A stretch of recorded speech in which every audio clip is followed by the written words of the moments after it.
เคเดี๋ยวเรามาต่อใส่ภาคที่สองภาคที่สองเราจะแต้มเส้นลวดลายเนี่ยแต้มเส้นลวดลายเนี่ยกดคอสติกคือเก่าเอามาเลือกลายเส้นลายจะเลือกเอาเป็นหนึ่งอยู่ในนี้เนาะจะแต้มไปเลยคือจะได้กดกดตัว Enter ออโต้โนดออโต้โนดเนี่ยนะออโต้โนดกดตัว Enter เนี่ยเอามากด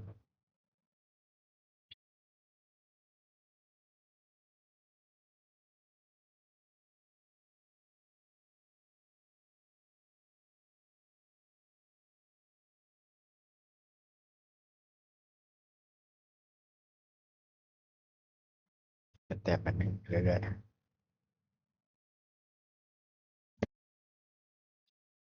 เราก็จะแต้มลักษณะแบบนี้ให้มันเป็นขนาดของเบส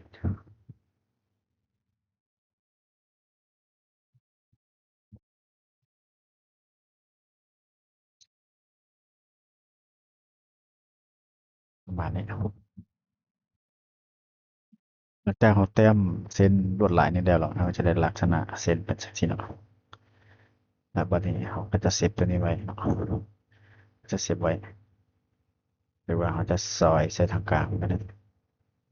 เพราะว่าตัวนี้มันเป็นเชียร์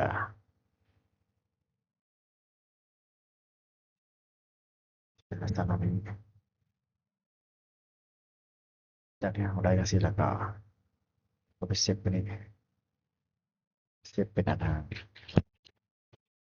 ตัวนี้เราจะเซฟเป็นเมตาตา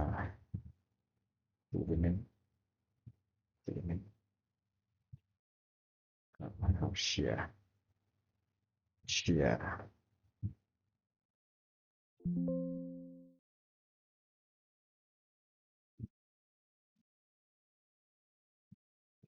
นะ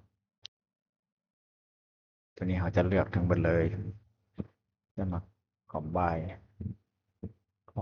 ใส่หม้อคอมไบ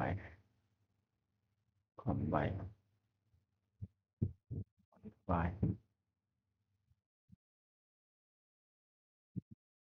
คอมไบอยู่ในกันคอมไบตรงนี้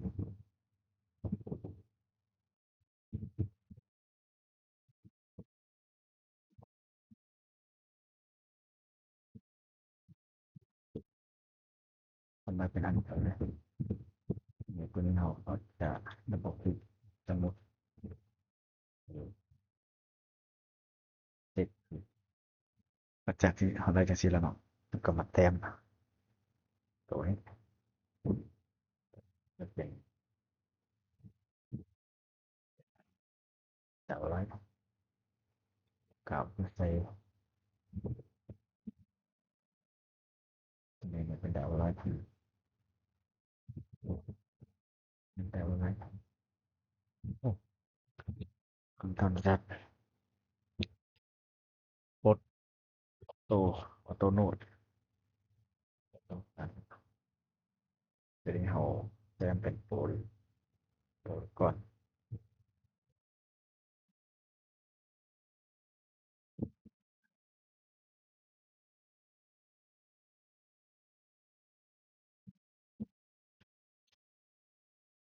ตัวนี้ก็จะเป็นเดี๋ยวอะไรเดี๋ยวอะไรได้เบัดละเดี๋ยวนี้เขาได้เบัดละเขาก็อันนั้น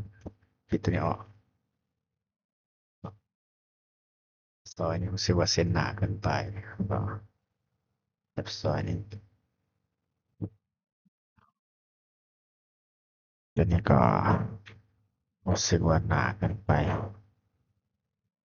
ใส่นิดหน่อยก็หนาเกินไป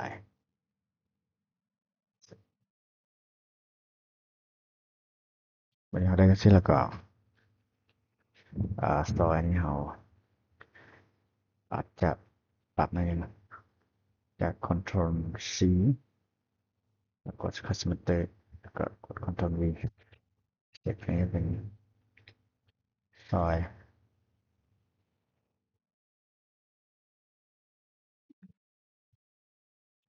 ส่วนหนึ่งเปลี่ยนซอยส่วนหนึ่งเป็นสีละล่า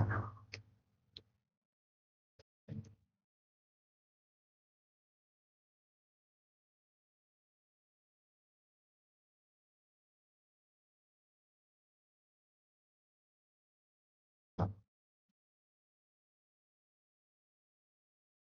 สีโอเคเนาะขั้นตอนนี้ก็คือขั้นตอนที่เราอันนั้นสร้างแต่ละเลเยอร์เนาะจะได้ประมาณนี้ครับโ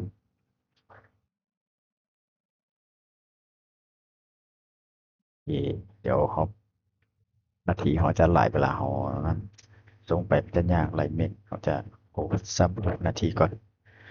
จะมีภาคสองภาคสามภาคสี่ไป